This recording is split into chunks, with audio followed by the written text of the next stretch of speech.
E aí eu preciso voltar num tema que a gente já discutiu aqui essa semana, foi até objeto da pergunta para o deputado, que é o Comitê Estadual de Registro Civil de Nascimento do Rio Grande do Sul, que se reúne hoje para discutir um plano para garantir acesso à documentação civil dos afetados pelas enchentes que atingem o Estado.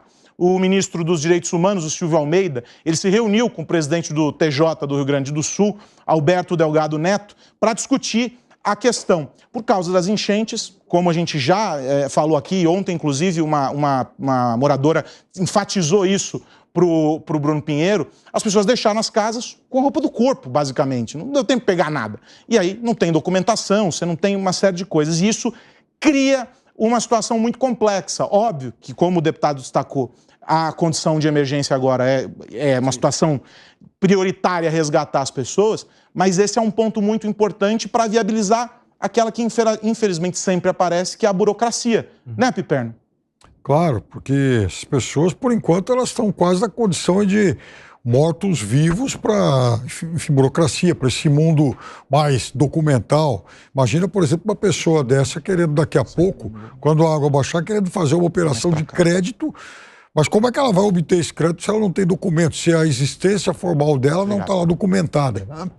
Então, é algo que tem que ser resolvido da forma mais urgente possível. E veja, às vezes a gente está aqui no conforto e tal, mas não tem noção de como operações, de como ações aparentemente banais para cada um de nós vão se tornar um desafio, sabe, dramático para essas pessoas, porque imagina, de manhã você sai de casa, vai na padaria, compra um pãozinho, um café, passa o teu cartão e está tudo resolvido.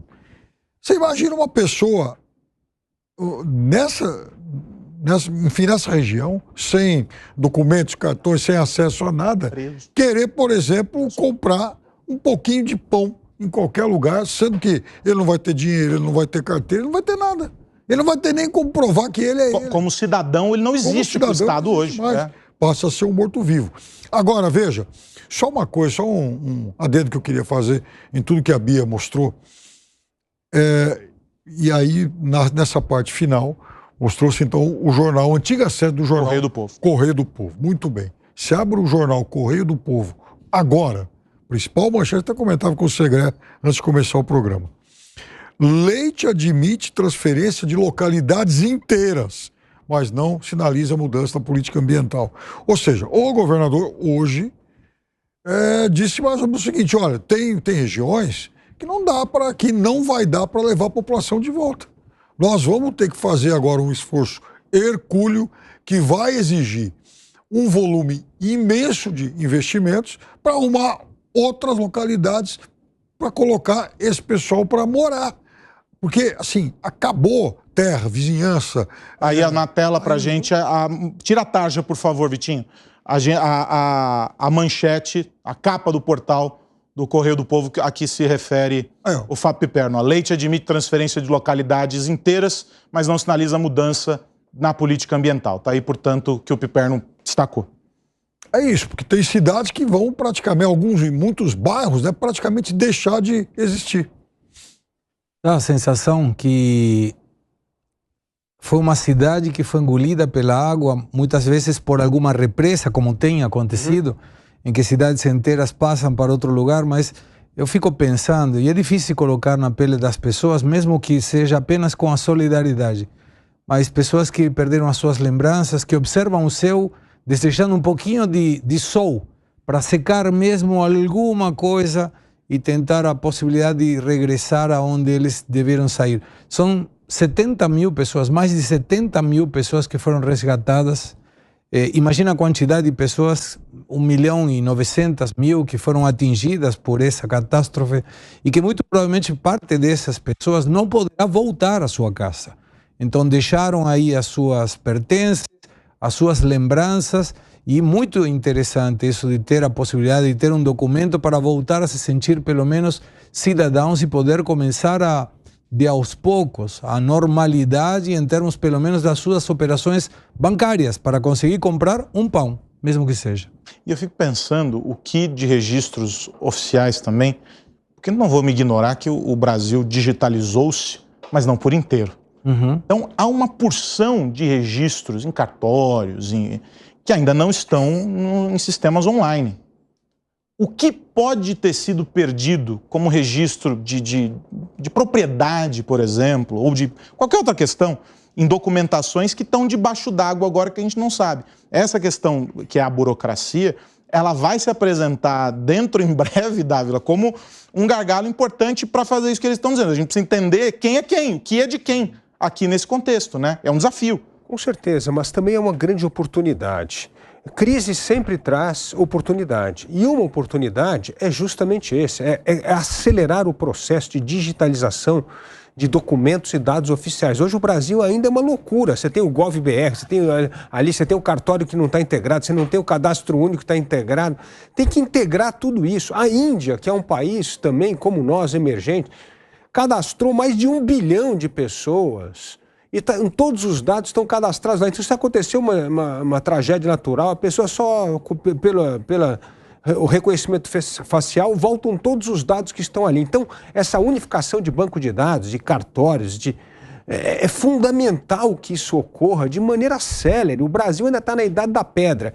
E para ver como a tecnologia avança em momento de crise, você se lembra, Aros, que durante a pandemia havia resistência do corporativismo, uma parte do corporativismo médico, de não aceitar, por exemplo, prontuário eletrônico, de não aceitar consulta digital, tal. E de repente a pandemia obrigou que isso ocorresse. Então, essa crise pode funcionar como uma maneira de acelerar a digitalização de dados públicos, acabar com esse cartorialismo no Brasil, centralizar isso num único dado que, mesmo que você não tenha documento, você vai ter sempre a íris do seu olho, o reconhecimento facial. E ali deveria ter toda a documentação. Então, eu vejo que o Brasil avançou isso no governo passado, mas não avançou, como você bem colocou, de maneira para que todos os dados fossem reunidos numa única base de dados. Então, eu acho que esse é o grande desafio tecnológico,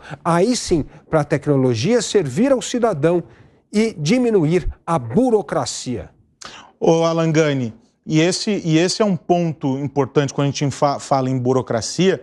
Até eu fico lembrando da entrevista, nós entrevistamos aqui essa semana um prefeito e o cenário que ele descreveu foi desolador.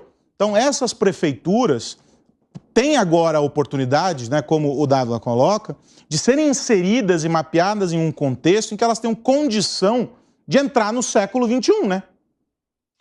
Exatamente, eu acho que isso é muito sintomático no Brasil, ou pelo menos em algumas regiões brasileiras, e chama muito a atenção essa discrepância de uma cidade como São Paulo, por exemplo, que não deixa muito a desejar Nova York, mas com outras regiões do Brasil que acabam lembrando Bangladesh, né? E não estão inseridas aí nessa economia mais digital, e muito por conta das ações dos burocratas, dos políticos, porque tem muita gente que ganha dinheiro, Aros, com esse excesso de burocracia. Veja que há um estudo em 2016, eu falava isso com o Piper no outro dia, que os 10 maiores cartórios do Brasil faturaram 500 milhões de reais em 2016. A valores de hoje, provavelmente a gente estaria falando numa cifra de 1 bilhão de reais. O que cartório produz?